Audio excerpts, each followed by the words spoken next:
Hello दोस्तों, आपके अपने यूट्यूब चैनल यूपीएससी नेट में स्वागत है। मैं तरुण गुप्ता। आज यहाँ पर एमपीपीएससी को ध्यान में रखते हुए टेसीज को लगा रहे हैं। आज की जो हमारी टेसीज यहाँ पर होने वाली अगर बात की जाए तो आज हम एमपीपीएससी की फुल टेसीज बात करेंगे और महात्मा गांधी इंस्टीट्यूट की टेसीज की बात करने वाले हैं, जो कि बहुत ही ज्यादा महत्वपूर्ण भी है और आपके एग्जाम्स के पॉइंट ऑफ व्यू से इसको ध्यान में रख के ही बनाई भी गई है। आज का टेस्ट नंबर की बात किया तो वैसे तो इस टेस्ट सीरीज का हमारा एमजीआईएस का 19वां नंबर का टेस्ट लग रहा है, लेकिन फुल टेस्ट की बात किया तो 8वें नंबर का हमारा फुल टेस्ट लग रहा है। एक छोटा सा अपडेट है कि हमारा ऐप आ चुका है, इसका नाम यूपीएससी नेट है। डिस्क्रिप्शन में हमने इस ऐप की लिंक को दे दिया है, वहां से डाउनलोड कर सकते हो या फिर प्ले स्टोर पे सर्च कर सकते हो।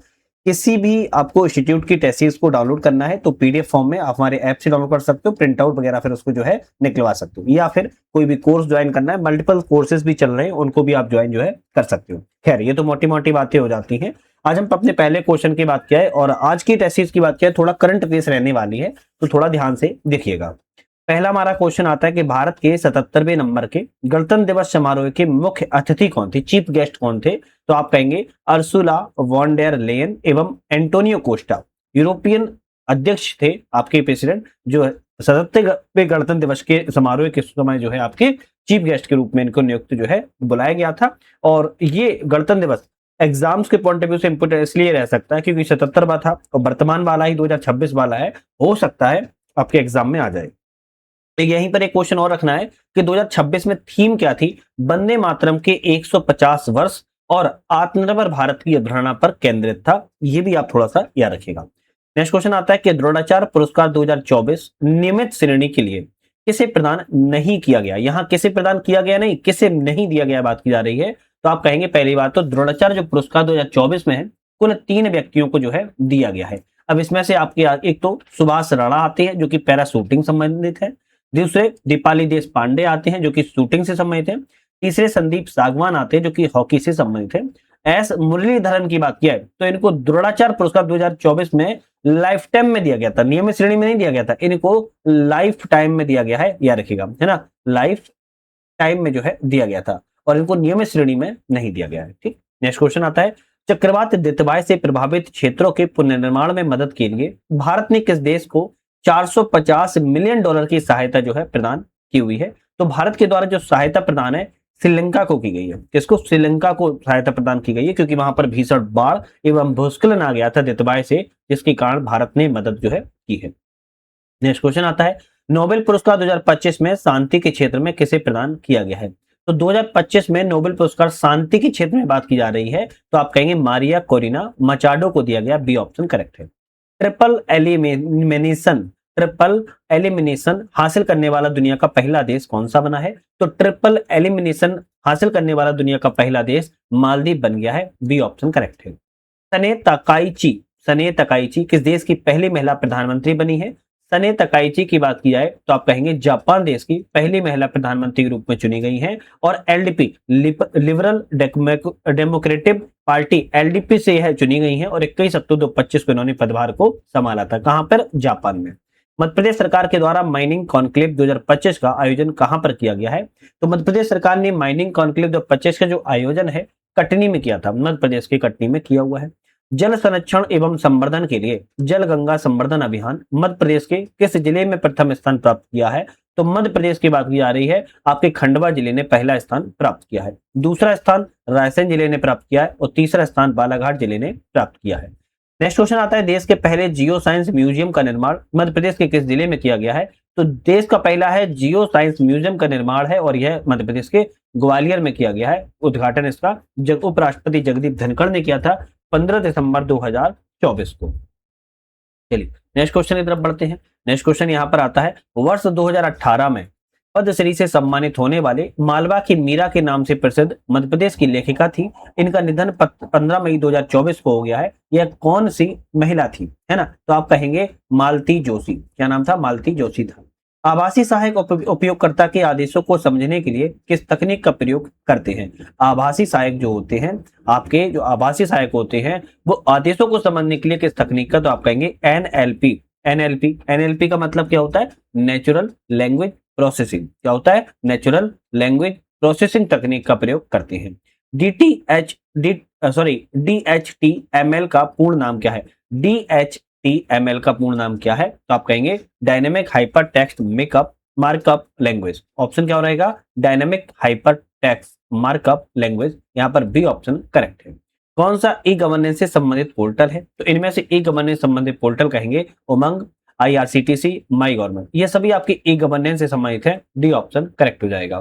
चलिए नेक्स्ट क्वेश्चन आता है, DRDO के द्वारा निर्मित दक्ष रोबोट का प्रमुख उपयोग किस क्षेत्र में होता है? भाई DRDO के द्वारा निर्मित है दक्ष रोबोट का उपयोग जो है किस क्षेत्र में होता है? आप कहेंगे बम निष्क्रियकरण एवं सुरक्षा के क्षेत्र में जो है किया जाता है। एक रोबोट है, दक्ष नाम से जाना जाता है।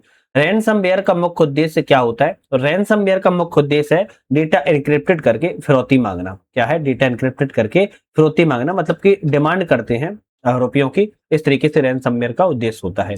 बीमैक्स का उपयोग मुख्यतः किस उद्देश्य के लिए किया जाता है? तो बीमैक्स का जो उपयोग होता है मेट्रोपॉलिटन एरिया नेटवर्क के रूप में किया जाता है। MAN, क्या है? MAN, मेट्रोपॉलिटन एरिया नेटवर्क के रूप में जो है इसका प्रयोग किया जाता है। कौन सी भाषा प्रथम पीढ़ी के कंप्यूटरों में प्रयुक्त होती है? ऐसी कौन सी भाषा है जो प्रथम पीढ़ी की है, कंप्यूटर में प्रयुक्त होती है? आप कहेंगे मशीन भाषा। कौन सी है? मशीन भाषा है। और यहाँ पर जो असेंबली भाषा है वो आपकी दूसरी पीढ़ी की आती है, और जो कि आपकी ऑब्जेक्ट हो गया, कोबोल हो गया, ये आपकी उच्च स्तरीय भाषा की श्रेणी में जो है आती है। ये ऑब्जेक्ट वाली भाषा जो है आपकी सभी आपकी चतुर्थ ऐसी पांचवी पीढ़ी में आती है। लेकिन पहली पीढ़ी की भाषा मशीन भाषा है, दूसरी पीढ़ी की भाषा असेंबली भाषा है, उच्च स्तरीय भाषा तीसरी पीढ़ी की भाषा है। MOSFET है ना, MOSFET किस प्रकार का इलेक्ट्रॉनिक उपकरण है? तो आप कहेंगे MOSFET की बात की जा रही है, तो आपका ये ऑप्शन रहेगा ट्रांजिस्टर उपकरण है। कैसा है? ट्रांसजेंडर उपकरण है, ध्यान रखिएगा। DNS का उपयोग किसके लिए किया जाता है? DNS का उपयोग, अच्छा बहुत सारे बच्चे ये सोच रहे होंगे सर एक्सप्लेन नहीं कर रहे हो, तो एक्सप्लेन इसलिए नहीं कर रहे हैं, केवल दो टेस्टेज बची हुई हैं। एक तो करंट बेस है, दूसरी बात आपका ये प्रॉब्लम है ऑलरेडी हम इतनी टेस्टेज आपके एग्जाम के लिए लगा चुके हैं। एक्सप्लेन पे हमने खूब सारी भर भर की बातें की है। अब अंतिम समय है, रिवीजन कर रहे हो, समय व्यर्थ ना हो, कम समय में रिवीजन हो जाए, ये सबसे ज्यादा महत्वपूर्ण है। तो इसीलिए थोड़ा सा यहाँ पर हम बच रहे हैं एक्सप्लेन करने से। अब DNS का उपयोग किसके लिए किया जाता है? तो DNS का उपयोग जो होता है इंटरनेट पर डोमेन नाम एवं IP एड्रेस के बीच में मैपिंग करने के लिए किया जाता है। DNS का फुल फॉर्म होता है डोमेन नेम सिस्टम, है ना। तो यहाँ पर बी ऑप्शन आपका करेक्ट है। नेक्स्ट आता है, कौन सा वायु प्रदूषण का द्वितीय प्रदूषक है? तो वायु प्रदूषक का द्वितीय प्रदूषक कौन सा है? आप कहेंगे ओजोन। कौन सा है? ओजोन जो होता है दूसरे प्रदूषक के रूप में जो है जाना जाता है। अब जैसे CO, CH4, SO2, SO3 ये सभी आपके प्राथमिक प्रदूषक के रूप में आते हैं, जबकि ओजोन द्वितीय प्रदूषक के रूप में आते हैं। अम्ल वर्षा का प्रमुख कारण क्या होता है? भाई अम्ल वर्षा का प्रमुख कारण होता है सल्फर डाइऑक्साइड एवं nitrogen oxide. Sulphur dioxide, nitrogen oxide अम्ल वर्षा के कारक के रूप में जाने जाते हैं। एक तरफ शाखा है और एक तरफ अध्ययन है। कौन सी ब्रांच किस स्टडी के लिए जानी जाती है? जैसे ऑस्टियोलॉजी की बात किया है, ऑस्टियोलॉजी की बात किया तो अस्थियों के अध्ययन के लिए जानी जाती है। डर्मेटोलॉजी की बात किया है तो आपके त्वचा के अध्ययन के लिए जानी जाती है। हेप्टोलॉजी की बात किया है यकृत के अध्ययन के लिए जानी जाती है। और जेरेंटोलॉजी की बात किया है आयु के साथ होने वाले परिवर्तन के लिए जानी जाती है। ये ऑप्शन आपका यहाँ पर करेक्ट है। नेक्स्ट क्वेश्चन आता है कि राष्ट्रीय मस्तिष्क अनुसंधान केंद्र कहां पर है? राष्ट्रीय मस्तिष्क अनुसंधान केंद्र की बात की जा रही है, गुड़गांव हरियाणा में स्थित है। कहां पर है? गुड़गांव के जिले के मानेसर में स्थित है। कौन सा कथन यहाँ पर जैव भार पिरामिड के संबंध में सही है? भाई जैव भार पिरामिड के बारे में इन दोनों में कौन सा ऑप्शन सही है बात की जा रही है? तो जैव भार पिरामिड जल परितंत्र में उल्टा होता है, बिल्कुल बात ठीक ही है। जैव भार पिरामिड सदैव सीधा होता है, भाई सदैव सीधा होता है ये तो गलत है, तो केवल सही रहेगा दूसरा ऑप्शन यहाँ पर गलत है। नेक्स्ट क्वेश्चन तरफ बढ़ेंगे। नेक्स्ट आता है कि एक तरफ है सतत विकास लक्ष्य, मतलब कि SDG की बात की जा रही है, दूसरी तरफ उद्देश्य क्या है इसकी बात की जा रही है। अब चाहो तो इसके क्वेश्चन में मैंने बहुत डिटेल से आपको दो जगह बताई है। एक पिछली कई वीडियो में मैंने आपको SDG के बारे में प्रॉपर एक्सप्लेन किया है। दूसरा एग्जाम पीडिया के जब करंट अफेयर्स आपको लगा रहे थे, वो आपकी 7 घंटे की बनी हुई वीडियो है, आप लोगों ने पूरा किताब को देखा होगा, उसमें भी SDG के बारे में डिटेल से बात की है। खैर क्वेश्चन पे आते हैं। सतत विकास लक्ष्य 2 ये किससे संबंधित है? सतत विकास लक्ष्य 2 की बात की जाए आप कहेंगे भुखमरी की समाप्ति और पोषण सुरक्षा से संबंधित है। सतत विकास लक्ष्य 6 की बात की जाए सभी के लिए स्वच्छ जल स्वच्छता की उपलब्धता से संबंधित है। सतत विकास लक्ष्य 8 की बात की जाए तो आपके सतत आर्थिक वृद्धि और सम्मान रोजगार समेत है। सतत विकास 10 की बात की जाए देशों के भीतर और देशों के बीच असमानताओं की कमी से संबंधित है।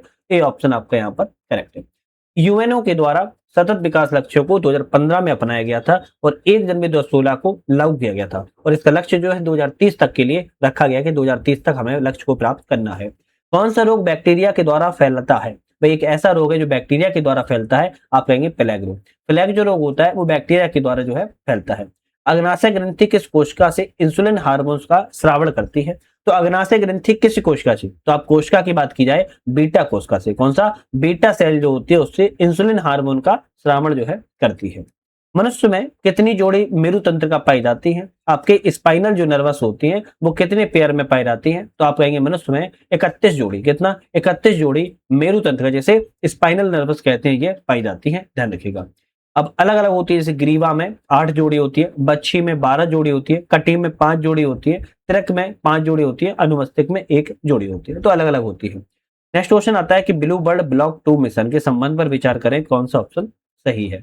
तो ब्लू बर्ड ब्लॉक 2 मिशन के बारे में ऑप्शन यहाँ पर कौन सा करेक्ट है? जैसे यह भारतीय धरती से प्रक्षेपित अब तक का सबसे भारी वाणिज्यिक उपग्रह है, करेक्ट है। इसका वजन लगभग 6100 किलोग्राम का है, अधिक है, ये भी करेक्ट है। यह मिशन इसरो की वाणिज्यिक प्रक्षेपण क्षमता को दर्शाता है, करेक्ट है। तो तीनों सही है, तो डी ऑप्शन पर हम कहेंगे सभी ऑप्शन करेक्ट है।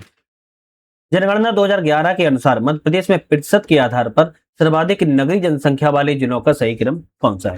भाई बात की जा रही है कि 2011 के जनगणना के अनुसार प्रतिशत के आधार पर सबसे ज्यादा नगरीय जनसंख्या वाले जिलों का क्रम कौन सा है? आप कहेंगे सबसे ज्यादा जबलपुर में, उसके बाद ग्वालियर में, फिर इंदौर में, फिर भोपाल में। क्या ये सही है? तो ऑप्शन कहेंगे भाई ये गलत है। क्यों? क्योंकि भोपाल में, इंदौर में, ग्वालियर में, फिर जबलपुर में। डी ऑप्शन आपका करेक्ट है। भोपाल में आपकी बात की जाए तो 80.9%, इंदौर में अगर बात की जाए तो आपकी 74.1%, ग्वालियर में बात किया तो 62.7% और जबलपुर में 58.5% पाई जाती है। डी ऑप्शन आपका करेक्ट है, ठीक है। नेक्स्ट क्वेश्चन की बात किया है, 2011 की जनगणना के अनुसार ग्रामीण क्षेत्रों में सर्वाधिक शिशु लिंगानुपात किस जिले में है? सबसे ज्यादा शिशु लिंगानुपात अलीराजपुर में जिले में आपको देखने को मिलेगा, 978 978। कितना मिलेगा? 978 978 जो है शिशु लिंगानुपात सबसे ज्यादा आपको जो है कहाँ मिलेगा? आपके अलीराजपुर जिले में मिलेगा। सबसे नगरीय क्षेत्रों में बात किया है सबसे ज्यादा कहाँ मिलेगा? तो नगरीय क्षेत्रों में डिंडोरी मिलेगा 998, याद रखिएगा, ठीक है। चलिए बात की जाए, नेक्स्ट क्वेश्चन आता है, एक तरफ उद्योग है, दूसरी तरफ विदेशी सहयोग है। भेल की स्थापना किसके सहयोग से की गई थी? ब्रिटेन के सहयोग से। फर्टिलाइजर कारखाना विजयपुर जो गुना में बना है, इसकी स्थापना अमेरिका इटली की सहायता से। हथियार बनाने की फैक्ट्री मालनपुर जो भिंड में है, इसकी स्थापना इजराइल के सहयोग से। और आर्टिफिशियल फाइबर कारखाना मंडीदीप जो रायसेन बना है, जापान के सहयोग से इसकी स्थापना की गई थी। ए ऑप्शन करेक्ट है। नेक्स्ट आता है, निम्नलिखित में से कौन सा युग्म यहाँ पर सही है? चलिए बात किया सही क्वेश्चन की। चलिए तो बात करें सही क्वेश्चन की, तो भाई राजघाट जल विद्युत केंद्र बेतवा नदी पर है, करेक्ट है। बरगी जल विद्युत केंद्र आपकी नर्मदा नदी पर है, करेक्ट है। बाण सागर जल विद्युत केंद्र की बात किया तो चंबल नदी पर नहीं है, बाण सागर जल विद्युत केंद्र की बात किया तो यह है सोन नदी पर है। कौन सी नदी पर है? सोन नदी पर है। तो ऑप्शन तीसरा तो गलत है। बीरसिंहपुर जल विद्युत केंद्र आपकी जोहिला नदी पर है, करेक्ट है। तो 1 2 4 सही है, तीसरा ऑप्शन गलत था। नेक्स्ट क्वेश्चन आता है, निम्नलिखित कथनों पर विचार करें और इनमें से सही ऑप्शन कौन सा है? जैसे मध्य प्रदेश में चावल क्षेत्रफल और उत्पादन की दृष्टि से दूसरे स्थान पर है, करेक्ट है। चावल की खेती के लिए 100 से लेके 125 सेंटीमीटर की वार्षिक वर्षा उपयुक्त होती है, करेक्ट है। चावल कम वर्षा वाले क्षेत्रों की फसल है, भाई अधिक वर्षा वाली फसल है। आप केवल पहला और दूसरा सही है, जबकि तीसरा ऑप्शन गलत है। नेक्स्ट क्वेश्चन तक बढ़ते हैं, निम्नलिखित कथनों पर विचार करें। विचार कर लेते हैं, विचार करना पड़ेगा। ग्वालियर और चंबल क्षेत्र वर्षा अत्यधिक होती है, अरे भाई अर्ध शुष्क प्रकृति का है, वर्षा कम होती है। यहाँ पर क्या होती है? वर्षा कम होती है, गलत है। भिंड जिला मध्य प्रदेश में न्यूनतम औसत वर्षा वाला जिला है, हाँ बिल्कुल ठीक है, क्योंकि भिंड जिले में सबसे कम वर्षा होती है। और दूसरी बात यह भिंड में भी किस जगह पर? तो गोहद में सबसे कम वर्षा होती है। तो केवल दूसरा सही है, पहला गलत है। वन स्थिति रिपोर्ट 2023 के अनुसार कुल भौगोलिक क्षेत्र में प्रतिशत की दृष्टि से मध्य प्रदेश के सर्वाधिक वन वाले जिलों का अवरोही क्रम कौन सा है? सबसे ज्यादा से कम की ओर चलना है हमें, तो सबसे ज्यादा कहाँ रहेगा? आप कहेंगे उमरिया में देखने को मिलेगा, है ना। फिर इसके बाद बालाघाट में, फिर श्योपुर में, फिर मंडला में, फिर सीधी में। उमरिया में बात किया तो 54.9% रहेगा। बालाघाट में बात किया तो 53.32% रहेगा। श्योपुर में बात किया तो 51.59% रहेगा। मंडला में बात किया तो 45.67% रहेगा। और सीधी में 40.81% रहेगा। सी ऑप्शन करेक्ट है, ठीक है। चलिए बात की जाए, निम्नलिखित कथनों पर विचार करें, इनमें से सही ऑप्शन कौन सा है? विचार कर लेते हैं। बेतवा नदी के प्रमुख सहायक नदियों में बीना, धसान, हलाली, जामनी आती है, करेक्ट है। धसान नदी बेगमगंज रायसेन से निकलती है, बिल्कुल बात ठीक है। बेतवा नदी सीधे गंगा में नदी में मिलती है। अरे बेतवा नदी उत्तर प्रदेश में हमीरपुर क्रॉस यमुना नदी में मिलती है, किसमें? यमुना नदी में मिलती है। तो तीसरा गलत है। सती प्रथा के साथ बेतवा नदी के किनारे मिलते हैं, अरे भाई सती प्रथा के साथ बेतवा नदी के किनारे नहीं मिलते हैं, बल्कि बीना नदी के किनारे मिलते हैं। कौन सी? बीना नदी के किनारे मिलते हैं। तो चौथा भी गलत है, केवल पहला और दूसरा सही है। नेक्स्ट क्वेश्चन आता है, निम्नलिखित कथनों पर विचार करें। क्या विचार करना है? विचार करना है कि बघेलखंड के पठार में लाल पीली मिट्टी पाई जाती है, करेक्ट है। मध्य भारत के पठार में कछारी जलोढ़ मृदा पाई जाती है, करेक्ट है। सतपुड़ा के पठार में मिश्रित मिट्टी, अरे भाई सतपुड़ा के पठार में मिश्रित मिट्टी नहीं पाई जाती है, मिश्रित मिट्टी बुंदेलखंड पठार में पाई जाती है। तो केवल पहला और दूसरा यहाँ पर सही है, बाकी तीसरा ऑप्शन यहाँ पर गलत है। नेक्स्ट क्वेश्चन बात की जाए कि मध्य प्रदेश में जैव विविधता विरासत स्थलों में कौन सा शामिल नहीं है? तो कौन सा शामिल नहीं है? अमरकंटक पातालकोट शामिल है, सिरपुर तालाब शामिल है, पचमढ़ी शामिल नहीं है। मध्य प्रदेश में 5 जैव विविधता विरासत स्थल है। एक तो आपका अमरकंटक हो जाता है अनूपपुर वाला, दूसरा आपका पातालकोट हो जाता है छिंदवाड़ा में, तीसरा आपका सिरपुर तालाब हो जाता है इंदौर में, आपका एक आता है वाल्मीकि पहाड़ियां भोपाल में। कहां पर है? वाल्मीकि पहाड़ियां भोपाल में है। और एक आपका हो जाता है नरो हिल्स। कौन सा आता होता है? नरो हिल्स, और यह आपके सतना में है। तो ये 5 आपकी जैव विविधता विरासत में शामिल है। मध्य भारत पठार में कौन सी जनजातियां मुख्य रूप से पाई जाती हैं? भाई मध्य भारत पठार में सहारिया जनजाति मुख्य रूप से जो है पाई जाती है। चलिए नेक्स्ट क्वेश्चन की बात कर लेते हैं। किस अनुच्छेद में लोकसभा में अनुसूचित जनजाति के लोगों के लिए स्थान आरक्षण का प्रावधान है? आप कहेंगे आर्टिकल 330 में कही जाती है कि लोकसभा में एससी और एसटी के लिए जो है आरक्षण का प्रावधान है। विमुक्त गोमंतु अर्ध गोमंतु जनजाति कल्याण विभाग कब किया गया था? तो इसका गठन जो है कब किया गया? आप कहेंगे इसका गठन 2011 में किया गया। भील जनजाति की सबसे बड़ी मनौती पर्व कौन सा उत्सव मनाया जाता है? तो भील जनजाति की सबसे बड़ी मनौती पर्व के रूप में कौन सा उत्सव मनाया जाता है? आप बोलोगे गल उत्सव को मनाया जाता है। कौन सा? गल उत्सव को मनाया जाता है। मध्य प्रदेश की किस जनजाति का विस्तार नर्मदा घाटी के दोनों ओर मुख्य रूप से मिलता है? तो गौड़ जनजाति का विस्तार दोनों रूप में मिलता है।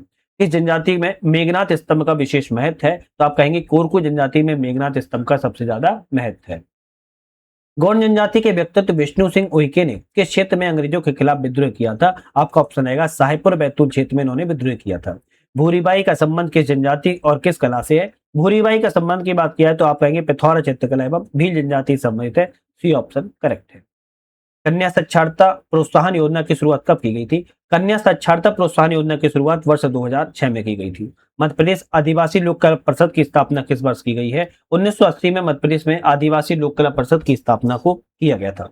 50 नंबर के क्वेश्चन की बात कर लेते हैं, लेकिन छोटा सा अपडेट है कि चैनल को लाइक शेयर सब्सक्राइब करके बेल आइकन प्रेस कर लीजिए। साथ में हमारा ऐप आ चुका है यूपीएससी नेट। इस ऐप को डाउनलोड करने के लिए डिस्क्रिप्शन में लिंक दे दिया, वहां से डाउनलोड कर सकते हो या फिर प्ले स्टोर पे आप सर्च भी कर सकते हो। क्वेश्चन की तरफ लौटते हैं। मध्य प्रदेश में आर्थिक सर्वेक्षण 2024-25 के अनुसार स्थिर मूल्य पर प्रति व्यक्ति आय कितनी है? भाई 2024-25 के अनुसार स्थिर मूल्य पर बात की जा रही है कि प्रति व्यक्ति आय कितनी है? आप कहेंगे भाई 70,434 रुपए है। कितनी है? 70,434 रुपए है। और वहीं अगर प्रचलित मूल्य पर पूछी जाती, देखो एक चीज और बताई दे रहे हैं यहीं पे, अगर प्रचलित मूल्य पर पूछी जाती तो आप कहोगे 1,52,615 रुपए होती, लेकिन स्थिर मूल्य पर 70,434 रुपए। नोट डाउन कर लो भाई, इंपोर्टेंट एग्जाम में डायरेक्ट सीधी सीधी आ सकती है।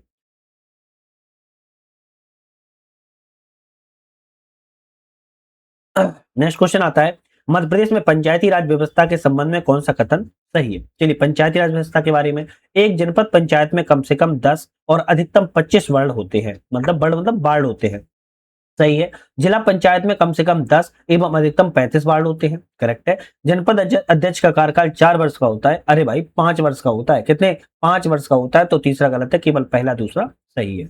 नेक्स्ट क्वेश्चन आता है, निम्नलिखित में से कौन सा सही नहीं है? मतलब कि इनमें गलत ऑप्शन तीनों में कौन सा, इसकी बात की जा रही है। जैसे बात किया है, राज्य की महाधिवक्ता को राज्य का विधानमंडल में मताधिकार, अरे भाई नहीं होता है। प्रत्येक राज्य का मुख्यमंत्री उच्च न्यायालय का न्यायाधीश नियुक्त होने की योग्यता रखने वाले व्यक्ति को महाधिवक्ता नियुक्त, ये भी गलत है। महाधिवक्ता को राज्य विधानमंडल की कार्रवाई में भाग लेने और बोलने का अधिकार होता है, हाँ बिल्कुल होता है। तो पूछा है कौन सा गलत है, तो हम कहेंगे पहला दूसरा गलत है, जबकि तीसरा वाला तो सही था। उच्चतम न्यायालय के मामलों की सुनवाई नई दिल्ली में करता है, परंतु किसी अन्य स्थान पर सुनवाई कर सकता है। तो आप कहेंगे किसके अनुमोदन से? आप कहेंगे राष्ट्रपति के अनुमोदन से बिल्कुल कर सकता है। वो चाहे तो दिल्ली के बाहर भी राष्ट्रपति के अनुमोदन से कर सकता है। निम्नलिखित कथनों पर विचार करें, इनमें से कौन सा ऑप्शन करेक्ट है? जैसे भारत निर्वाचन आयोग राष्ट्रपति, उपराष्ट्रपति, लोकसभा, विधानसभा चुनाव कराता है, करेक्ट है। पंचायत नगर निकाय चुनाव भारत निर्वाचन नहीं, भाई भारत निर्वाचन नहीं कराता है, राज्य निर्वाचन आयोग कराता है। तो दूसरा गलत है, केवल पहला ऑप्शन यहाँ पर सही है। चलिए नेक्स्ट क्वेश्चन की बात कर लेते हैं। संविधान की प्रारूप समिति में कौन से सदस्य जो हैं शामिल नहीं थे? संविधान की प्रारूप समिति में निम्नलिखित में कौन से सदस्य शामिल नहीं है? कृष्ण स्वामी अय्यर शामिल हैं, राजेंद्र प्रसाद शामिल नहीं थे, मोहम्मद शाहुतुल्लाह शामिल थे, गोपाल स्वामी अयंगर शामिल थे। संविधान की प्रस्तावना में सभी नागरिकों के लिए कौन सा न्याय प्रदान करने की व्यवस्था नहीं की गई? कौन सा न्याय प्रदान करने की व्यवस्था नहीं की गई सभी नागरिकों के लिए? नैतिक न्याय, राजनीतिक न्याय, आर्थिक न्याय और सामाजिक न्याय। तो आपका ऑप्शन क्या रहेगा? आप कहेंगे नैतिक न्याय की बात नहीं की गई है, राजनीतिक, आर्थिक और सामाजिक न्याय की बात जो है की गई है। 97 में 97 संविधान संशोधन का मुख्य उद्देश्य क्या था? भाई 97 संविधान संशोधन का मुख्य उद्देश्य सहकारी समितियों को संवैधानिक दर्जा देना उद्देश्य था। 2011 में लाया गया था। कौन सा एक मौलिक अधिकार नहीं है? तो इन सभी में मौलिक अधिकार की बात की जा रही, कौन सा नहीं है? धर्म की स्वतंत्रता का अधिकार मौलिक अधिकार है, संवैधानिक उपचारों का अधिकार ही मौलिक अधिकार है, निःशुल्क विधिक सहायता का अधिकार ये आपका मौलिक अधिकार की श्रेणी में नहीं आता, याद रखिएगा, है ना। और स्वतंत्रता का अधिकार भी आपका मौलिक अधिकार है, लेकिन यहाँ पर निःशुल्क विधिक सहायता का अधिकार आपके नीति निषेध तत्वों में आता है, आर्टिकल 39A में, है ना। तो आपका ये मौलिक अधिकार नहीं है। नेक्स्ट आता है, उपराष्ट्रपति के उम्मीदवार के लिए क्या आवश्यक नहीं है? क्या आवश्यक नहीं है? भारत का नागरिक हो, ये तो आवश्यक है। लोकसभा का सदस्य निर्वाचित होने के लिए नहीं, ये राष्ट्रपति के लिए होता है लेकिन उपराष्ट्रपति के लिए नहीं होता है, तो बी गलत है। राज्यसभा का सदस्य बनने के लिए, निर्वाचित होने के लिए योग्य, ये करेक्ट है। और 35 वर्ष की आयु पूर्ण कर चुका हो, ये भी सही है। निम्नलिखित में से कौन से गुम यहाँ पर सही नहीं, गलत कौन सा है? जैसे बात की जाए तो बोरेगांव छिंदवाड़ा में है, करेक्ट है। प्रतापपुरा, प्रतापपुर निमाड़ी में नहीं है, तो कहां पर है? टीकमगढ़ में है। कहां पर है? टीकमगढ़ जिले में है। आपका ऑप्शन कहेंगे बी वाला गलत है। चंद्रपुरा छतरपुर में है, करेक्ट है। और बामौर मुरैना में है, सही है। आत्मनिर्भर मध्य प्रदेश के अंतर्गत कितने मुख्य स्तंभ हैं? तो आत्मनिर्भर मध्य प्रदेश के अंतर्गत 4 स्तंभों की बात की गई है, कई बार वीडियो में बताया है। भौतिक अधोसंरचना, सुशासन, स्वास्थ्य और शिक्षा, अर्थव्यवस्था और रोजगार, ये आपके 8 मुख्य स्तंभ में आत्मनिर्भर मध्य प्रदेश के अंतर्गत। वित्त वर्ष 24-25 में मध्य प्रदेश के GSVA में निम्नलिखित में से कौन सा प्रचलित भावों पर सही क्रम है? अधिक से कम की ओर यहाँ पर बनाना है, अधिक से ज्यादा से कम की ओर। तो सबसे पहले यहाँ पर जो है आपका प्राथमिक क्षेत्र आएगा, है ना। तो प्राथमिक क्षेत्र का अगर बात किया है तो यहाँ पर लिखते चले, प्राइमरी सेक्टर की बात किया तो 44.36% का योगदान है। इसके बाद आपका तृतीयक, द्वितीयक क्षेत्र नहीं आता, तृतीयक वाला आएगा, सेकेंडरी वाला कहेंगे हम, तृतीयक सॉरी टर्सरी वाला कहेंगे, टर्सरी तृतीयक वाला कहेंगे। तृतीयक वाला में कही जाए तो आपका 40% योगदान रहेगा। और उसका सेकेंडरी द्वितीयक वाला आएगा, द्वितीयक वाले में केवल 24.63% का योगदान रहेगा। ऑप्शन रहेगा पहला। प्राथमिक, प्राथमिक, प्राथमिक के बाद क्या आएगा? प्राथमिक के बाद आपका आएगा तृतीयक और फिर द्वितीयक आएगा, याद रखिए। नेक्स्ट क्वेश्चन आता है आर्थिक सर्वेक्षण 25-26 के अनुसार दलहन उत्पादन है और प्रमुख उत्पादक राज्य है। जैसे बात की जाए मूंगफली के मामले में, मूंगफली के मामले में अगर बात की जाए तो मूंगफली के मामले में आप कहेंगे गुजरात है। कौन सा है? गुजरात है। उसके बाद चना में महाराष्ट्र है, कुल दलहन में मध्य प्रदेश है और गेहूं में उत्तर प्रदेश है। ए ऑप्शन आपका यहाँ पर करेक्ट है। नेक्स्ट क्वेश्चन की बात कर लेते हैं। सतत विकास सूचकांक कौन सा है? सतत विकास सूचकांक 2023-24 के अनुसार निम्नलिखित कथनों पर विचार कीजिए, कौन सा ऑप्शन सही है? भाई सतत विकास सूचकांक 2023-24 के अनुसार सही ऑप्शन की बात की जा रही है, कौन सा है? चलिए बात कर लेंगे। तो यह सूचकांक 23-24 में मध्य प्रदेश का स्थान 66 स्कोर के साथ परफॉर्मर श्रेणी में रहा है। तो आप कहेंगे परफॉर्मर श्रेणी में नहीं रहा है, जबकि फ्रंट रनर की श्रेणी में रहा है। किसमें? फ्रंट रनर की श्रेणी में रहा है, तो 30 पहला गलत है। 2020-21 में एसडीजी इंडेक्स में मध्य प्रदेश का समर स्कोर 64 था, नहीं 64 नहीं था, 62 था, तो दूसरा भी गलत है। पूछा है कौन सा सही है, तो हम कहेंगे ना तो पहला सही है ना दूसरा सही है। नेक्स्ट क्वेश्चन आता है, भारत में भौगोलिक संकेतक अधिनियम 1999 के तहत किसी वस्तु के लिए भौगोलिक संकेतक जीआई टैग का पंजीकरण प्रारंभिक रूप कितने वर्षों के लिए वैध होता है? तो आप कहेंगे 10 वर्षों के लिए वैध होता है, पहली बार जब दिया जाता है। निम्नलिखित कथनों पर विचार करना है, कौन सा ऑप्शन करेक्ट है? पेरिस कन्वेंशन 1883 का संबंध पेटेंट और औद्योगिक डिजाइन से है, करेक्ट है। वर्ण कन्वेंशन 1886 का संबंध कॉपीराइट से है, सही है। तो ऑप्शन सी रहेगा, दोनों ऑप्शन यहाँ पर सही है। नेक्स्ट क्वेश्चन आता है, निम्नलिखित कथनों पर विचार कीजिए। यहाँ पर एक तरफ सम्मिलित करना है। महेश्वर साड़ी की बात की जाए तो महेश्वर साड़ी जो है आपकी खरगोन से संबंधित है ना। तो इसमें ऑप्शन, अच्छा पूछा गया कौन सा सही है। चलिए खरगोन साड़ी की बात किया तो महेश्वर साड़ी की बात किया तो खरगोन से संबंधित है, हम लिखते चलते हैं खरगोन से संबंधित है। वारासिवनी साड़ी की बात किया तो बालाघाट से संबंधित है, वारासिवनी साड़ी आपकी बालाघाट जिले से संबंधित है। चंदेरी साड़ी की बात किया तो अशोकनगर संबंधित है, करेक्ट है। और रियाबा लहसुन की बात किया मंदसौर से नहीं है, रतलाम से संबंधित है। पूछा है कौन सा सही है, तो हम कहेंगे केवल तीसरा सही था, जबकि बाकी ऑप्शन गलत थे, हमने आपको बता दिए हैं। नेक्स्ट क्वेश्चन आता है, निम्नलिखित में से कौन सा कथन सही नहीं, मतलब कि गलत ऑप्शन इनमें से कौन सा है? एक्सिम बैंक का मुख्यालय मुंबई में है, करेक्ट है। नाबार्ड का मुख्यालय मुंबई में, करेक्ट है। सिडबी का मुख्यालय मुंबई में नहीं है, सिडबी का मुख्यालय लखनऊ उत्तर प्रदेश में है। ऑप्शन कहेंगे सी वाला गलत है। भारतीय औद्योगिक विकास बैंक का मुख्यालय मुंबई में है। आपका ऑप्शन सही है। सॉरी।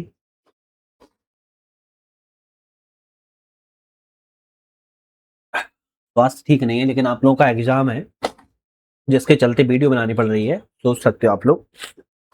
बहुत तेज कोल्ड हो रखा है। क्वेश्चन की बात की जाए, G20 शिखर सम्मेलन 2025 का आयोजन कहां पर किया गया? भाई G20 शिखर सम्मेलन 2025 का जो आयोजन है आपके साउथ अफ्रीका में किया गया था। कहां पर? साउथ अफ्रीका में किया गया था। निम्नलिखित कथनों पर विचार करें, कौन सा ऑप्शन सही नहीं? गलत ऑप्शन यहाँ पर कौन सा है? बात की जाए, आंध्र प्रदेश भाषाई आधार पर गठित भारत का पहला राज्य, ये तो सही लिखा है। हैदराबाद रियासत का भारत में मिला 1947 में ऑपरेशन पोलो के दौरान। भाई ऑपरेशन पोलो तो चला था, हैदराबाद रियासत में चला था, लेकिन 1947 नहीं 1948 में किया गया था। तो ऑप्शन दूसरा वाला गलत है। पूछा क्या था, कौन सा सही नहीं? तो जो सही नहीं वही ऑप्शन सही बात की जा रही है। निम्नलिखित कथनों में से कौन सी घटना सबसे अंत में घटे? तो इसकी बात सबसे अंत में, तो अब सभी घटनाएं पता हो तभी पता चलेगा। जैसे गांधी इरविन समझौता की बात किया है, आपका 1931 में हुई थी। कब हुई थी? 1931 में। सांप्रदायिक अवार्ड की घोषणा की बात किया है तो 1932 में की गई थी। दांडी मार्च की बात किया तो 1930 में हुआ था, और नेहरू रिपोर्ट 1928 में हुआ था। तो सबसे अंतिम में घटना आपकी 1932 में होती है, सांप्रदायिक अवार्ड की घोषणा। इस आंदोलन के दौरान गढ़वाल रेजिमेंट के सैनिकों ने प्रदर्शनकारियों पर गोली चलाने से इनकार जो है कर दिया था। तो आप कहेंगे भारत छोड़ो नहीं है, सहयोग नहीं है, खिलाफत नहीं। भाई ये चीज जो है सविनय अवज्ञा आंदोलन के दौरान हुआ था। कौन से? सविनय अवज्ञा आंदोलन के दौरान जो है देखने को मिला था, ना कि इनमें से कोई भी नहीं रहेगा, क्योंकि इनमें से ऐसा कोई भी ऑप्शन जो है ऑप्शन सही नहीं है। निम्नलिखित कथनों पर विचार कीजिए, इनमें से कौन सा करेक्ट है? चलिए विचार कर लेते हैं। तो भारतीय ब्रह्म समाज के संस्थापक राजा राम मोहन राय, अरे भाई नहीं है, गलत है। प्रार्थना समाज की स्थापना 1867 में कोलकाता में की गई, भाई ये भी गलत है। तो भारतीय ब्रह्म समाज के संस्थापक की बात की है, केशव चंद्र सेन ने की थी। किसने? केशव चंद्र सेन के द्वारा की गई थी।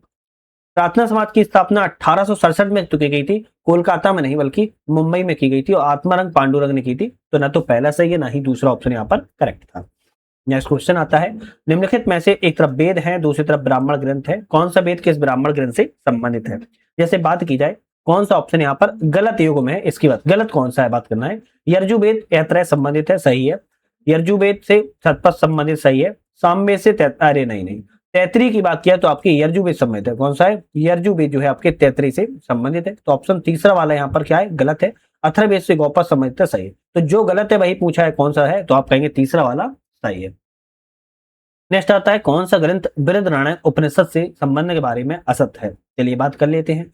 शतपथ ब्राह्मण का एक भाग है, करेक्ट है। इसकी रचना ऋषि याज्ञवल्क्य के द्वारा की गई थी, करेक्ट है। ये सबसे लघु उपनिषद माना जाता है, नहीं सबसे विशाल उपनिषद माना जाता है। लघु नहीं, सबसे विशाल उपनिषद के रूप में इसको जाना जाता है। सी ऑप्शन गलत है। इसमें आत्मा और ब्रह्मा की सर्वव्यापकता का वर्णन है, करेक्ट है। निम्नलिखित में से कौन सा बौद्ध ग्रंथ में संघ जीवन के नियम प्राप्त होते हैं? ऐसा कौन सा बौद्ध ग्रंथ है जिसमें संघ जीवन के नियम प्राप्त होते हैं? आप कहेंगे विनय पिटक में बात की गई है। गांधार शैली का मिश्रण का संश्लेषण है। गांधार शैली एक मिश्रण है, किस चीज का मिश्रण है? आप कहेंगे भारतीय और ग्रीक कला का मिश्रण, जिसे दोनों को मिलाकर गांधार शैली सामने आती है। नेक्स्ट आता है, महाबलीपुरम के रथ मंदिरों का निर्माण किस वंश और किस शासक ने करवाया था? महाबलीपुरम के रथ मंदिरों का जो निर्माण है बात की जाए तो पल्लव वंश के नरसिंह वर्मन प्रथम के द्वारा करवाया गया था। सी ऑप्शन सही है, और यूनेस्को की विश्व विरासत सूची में इसको शामिल किया गया है। एक तरफ लेखक है और एक तरफ रचना है, किस लेखक के द्वारा कौन सी रचना के बारे में? गलत ऑप्शन है, इसके बारे में बताना है। जैसे राजशेखर की रचना की बात की जाए तो कर्पूर मंजरी ने, राजशेखर की रचना की बात की कौन सी है? कर्पूर मंजरी है ना। तो यहाँ पर माल विकार मित्रम नहीं है, माल विकार मित्रम तो आपकी कालिदास की है। किसकी है? कालिदास की है। और राजशेखर की बात की तो आपकी कर्पूर मंजरी है,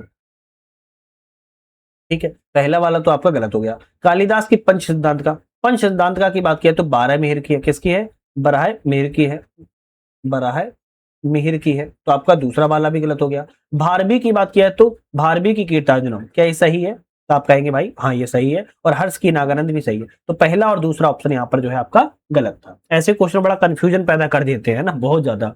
डिजिटल इंडिया का स्तंभ नहीं है। अभी डिजिटल इंडिया का स्तंभ इन चारों में कौन सा नहीं है? डिजिटल इंडिया के 9 स्तंभ में, अगर आप 9 याद करना चाहो तो मैं बता देता हूं, बोल देता हूं, लिखने में टाइम लगेगा। ब्रॉडबैंड हाईवे, मोबाइल तक सार्वभौमिक पहुंच, सार्वजनिक इंटरनेट अधिगम कार्यक्रम, ई शासन मतलब गवर्नेंस, आपका ई क्रांति, सभी के लिए सूचना, इंफॉर्मेशन फॉर ऑल, इलेक्ट्रॉनिक विनिर्माण, रोजगार हेतु आईटी, प्रारंभिक लाभ कार्यक्रम, ये 9 स्तंभ डिजिटल इंडिया के तहत आते हैं। अब मेक इन इंडिया इसमें कहीं भी हमने क्या बोला है, आप कहेंगे नहीं बोला है, तो मेक इन इंडिया इसमें नहीं आता है। कौन सी चोटी अरुणाचल प्रदेश एवं तिब्बत की सीमा से संबंधित है, तो आप कहेंगे नामचा बरवा। नामचा बरवा चोटी जो है आपकी कहां पर है, अरुणाचल प्रदेश और तिब्बत की चोटी से संबंधित है, और यहीं से आपकी सीधा ब्रह्मपुत्र नदी मुड़ती है। कौन सी नदी कृष्णा की सहायक नदी नहीं है, कृष्णा की सहायक नदी इन चारों में एक नहीं है, कौन सी नहीं है, तुंगभद्रा है, भीमा है, मूसी है, जबकि पेन्नार जो है आपकी कृष्णा की सहायक नदी नहीं है। पेन्नार जो है एक स्वतंत्र पूर्व वाहिनी नदी के रूप में जानी जाती है। निम्नलिखित में से विचार करना है कौन सा घटना और प्रभाव सही है, चलिए विचार कर लेते हैं। विचार की जाए, एल नीनो जो है ऑस्ट्रेलिया में सूखा पड़ता है, करेक्ट है। ला नीना से पेरू तट पर शीतल जल होता है, करेक्ट है। एल नीनो से भारतीय मानसून कमजोर हो जाता है, करेक्ट है। ला नीना दक्षिण अमेरिका के पश्चिमी तट में भारी वर्षा, नहीं नहीं नहीं ये गलत है, केवल पहला, दूसरा, तीसरा सही है। नेक्स्ट आता है उष्णकटिबंधीय आर्द्र पर्णपाती वन कितनी वर्षा होती है, भाई उष्णकटिबंधीय आर्द्र पर्णपाती वन में कितनी वर्षा होती है, 100 से 200 सेंटीमीटर तक की वर्षा होती है। 2023-24 के आंकड़ों के अनुसार भारत में सर्वाधिक मसाला उत्पादक राज्य कौन सा है, भारत में सबसे ज्यादा मसाला उत्पादक राज्य की बात की जा रही कौन सा है, आप कहेंगे मध्य प्रदेश, गुजरात, आंध्र प्रदेश एवं राजस्थान। बी ऑप्शन आपका यहाँ पर जो है करेक्ट है ना। चलिए बात की जाए, भारत में सर्वाधिक बॉक्साइड का जो भंडार है किन राज्यों में पाया जाता है, सबसे ज्यादा बॉक्साइड का भंडार भारत में कहां पाया जाता है, आप कहेंगे उड़ीसा, आंध्र प्रदेश और गुजरात। ए ऑप्शन आपका करेक्ट है। 2011 की जनगणना के अनुसार कौन सा राज्य भारत के 5 न्यूनतम जनघनत्व वाले राज्यों में शामिल नहीं है, बात की जा रही नहीं है, तो आपका अरुणाचल प्रदेश, मिजोरम, सिक्किम शामिल है, जबकि असम जो है इसमें शामिल नहीं आता है, ध्यान रखिएगा। नेक्स्ट क्वेश्चन की तरफ बढ़ते हैं। नेक्स्ट क्वेश्चन है कि दूसरी हरित क्रांति के कथन के बारे में विचार करें और कौन सा ऑप्शन सही है बताइए। तो इसका उद्देश्य क्या है, पूर्वी भारत में कृषि विकास को केंद्र बनाना, करेक्ट है। दलहन तिलहन मोटे अनाज को विशेष बल दिया गया है, सही है। केवल गेहूं और चावल तक सीमित नहीं, गेहूं और चावल तक तो पहली थी, दूसरी हरित क्रांति तो अब दलहन तिलहन मोटे अनाज में भी शामिल की गई है, पहला दूसरा सही है, तीसरा गलत है। नवंबर 2025 में आए चक्रवात मोथा भारत के किन राज्यों को प्रभावित किया था, तो इसने भारत के आपके आंध्र प्रदेश, तेलंगाना, उड़ीसा, मतलब कि ये वाला जो आपके राज्य थे इन राज्यों को प्रभावित किया था। भारत में ज्वारीय ऊर्जा की सर्वाधिक संभावनाएं कहां पर हैं, तो ज्वारीय ऊर्जा की जो सर्वाधिक संभावना है गुजरात तट पे सबसे ज्यादा, आपको ये वाला जो तट है जहां पर सबसे ज्यादा आपको गुजरात तट पर भारत में ज्वारीय संभावनाएं देखने को मिलेंगी। राजा भभूत सिंह के संदर्भ में विचार करना है, इनमें से कौन सा ऑप्शन करेक्ट है। तो राजा भभूत सिंह के बारे में 1857 क्रांति सतपुड़ा क्षेत्र में नेतृत्व किया था, करेक्ट है। नर्मदापुरम के शिवाजी कही जाती है, करेक्ट है। उनकी कर्म स्थली पचमढ़ी रही है, करेक्ट है। तो तीसरा तीनों ऑप्शन सही है, तो डी ऑप्शन पे टिक करेंगे। रागनी लोकनाट्य के संबंध जो है किस जनजाति से है, तो रागनी लोकनाट्य की बात की जा रही है, सहरिया जनजाति से इनका संबंध है। निम्नलिखित कथनों पर विचार करें, उपयुक्त में से कौन सा ऑप्शन करेक्ट है। माखनलाल चतुर्वेदी को भारतीय आत्मा कहा जाता है, सही है। हिम तरंगणी कृति के लिए साहित्य अकादमी पुरस्कार मिला था, करेक्ट है। इनकी कर्म भूमि नर्मदापुरम है, नहीं भाई इनकी कर्म भूमि नर्मदापुरम नहीं है, या रखेगा इनकी कर्म भूमि खंडवा रही है, क्या रही है, खंडवा रही है। तो यहाँ पर ऑप्शन जो है तीसरा गलत है, केवल पहला दूसरा सही है। लोहानी गुफाएं किस स्थान पर है, लोहानी गुफाओं की बात किया मांडूधार में स्थित है लोहानी गुफाएं, 11वीं से 12वीं शताब्दी में इनको निर्माण करवाया गया था। निम्नलिखित कथनों पर विचार करें, कौन सा ऑप्शन सही है। जैसे विचार की जाए, गजानन माधव मुक्तिबोध का जन्म श्योपुर जिले में हुआ था, करेक्ट है। चांद का मुंह टेढ़ा उनकी रचना है, दोनों सही है, याद रखेगा। निम्नलिखित कथनों पर विचार करना है, कौन सा विकल्प सही है। तो यहाँ पर समरांगण सूत्रधार स्थापत्य और वास्तुकला का संबंधित ग्रंथ है, सही है। सरस्वती कंठाभरण संस्कृत व्याकरण से संबंधित है, करेक्ट है। दोनों ग्रंथों की रचना कल्हड़, अरे भाई कल्हड़ ने नहीं की है, केवल पहला दूसरा सही है। नेक्स्ट क्वेश्चन की बात की जाए, निम्नलिखित आंदोलन है और घटना का वर्ष है, कौन सा यहाँ पर बात की जा रही है, सही है। जैसे अगर बात की जाए यहाँ पर कसाई खाना आंदोलन 1920-21 में हुआ था, करेक्ट है। स्त्री से बदल 1931 में हुआ, करेक्ट है। चरण पादुका कांड 1930 में नहीं हुआ था, 1931 में हुआ था, तो तीसरा वाला गलत है। पंजाब मेल हत्याकांड 1931 में हुआ, करेक्ट है। तो पहला दूसरा चौथा सही है, तो ए वाले पे टिक करेंगे। नेक्स्ट आता है कि नर्मदा टोली किस नदी के किनारे ताम्र पाषाणकालीन स्थल है, तो नर्मदा टोली नर्मदा नदी के कारण बसा हुआ है। नेक्स्ट आता है निम्नलिखित कथनों में कौन सा ऑप्शन गलत है, तो इन तीनों में गलत ऑप्शन पूछ रहा है, कौन सा है। तो गोंड राज्य का वास्तविक संस्थापक संग्राम शाह माने जाते हैं, ये तो सही लिखा है। संग्राम शाह संस्कृत भाषा का विद्वान था, ये भी करेक्ट लिखा है।